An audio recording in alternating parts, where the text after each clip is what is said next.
In the homeland of Hryhorii Skovoroda in Chornukhy, a historical and local history museum was opened on the 250th anniversary of the birth of the great compatriot, which was later renamed the Hryhorii Skovoroda Literary and Memorial Museum. Today, the museum complex consists of several parts.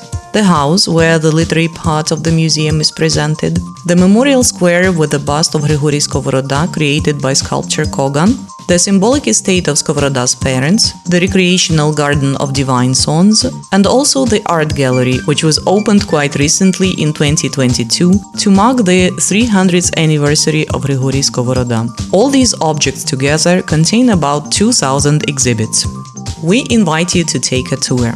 At the entrance to the museum, pay attention to the bust of Hryhorii Skovoroda by the outstanding Ukrainian sculptor and film director Ivan Kavaleridze. It was with the installation of this sculpture in 1922 in Chornukhy that the memorialization of the memory of this outstanding fellow countryman began. The exhibits in the first hall tell the story of the town: archaeological finds, documentary evidence, drawings and photographs. And of course, there is a model of Chornukhy from the Cossack era, when Hryhorii Skovoroda began his life journey here. In the second hall, we are greeted by a reproduction of Skovoroda's most famous drawing, the Fountain of Unequal Equality. It is also featured on the 500 hryvnia banknote. This is how the philosopher explained that despite different personal abilities, people have equal opportunities to develop them. The main saying is to know oneself.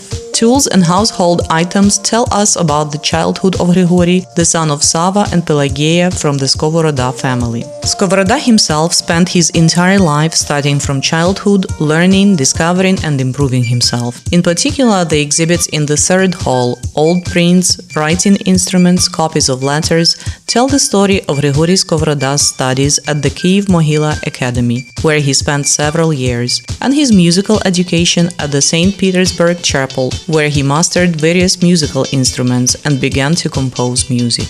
Incidentally, education was important for Ukrainians. The hall tells the story of 40 natives of Chornukhy who studied at the Kyiv Mohyla Academy. It also tells about travel as a method of acquiring knowledge.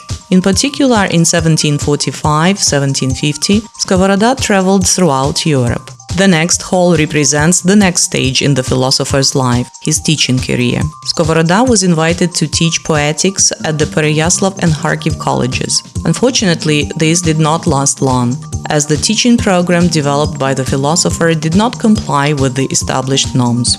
The students loved and respected Skovoroda as a teacher. The hall contains their letters and old textbooks. There is also an interesting sculpture of Hryhorii Skovoroda carved from a single pear tree trunk.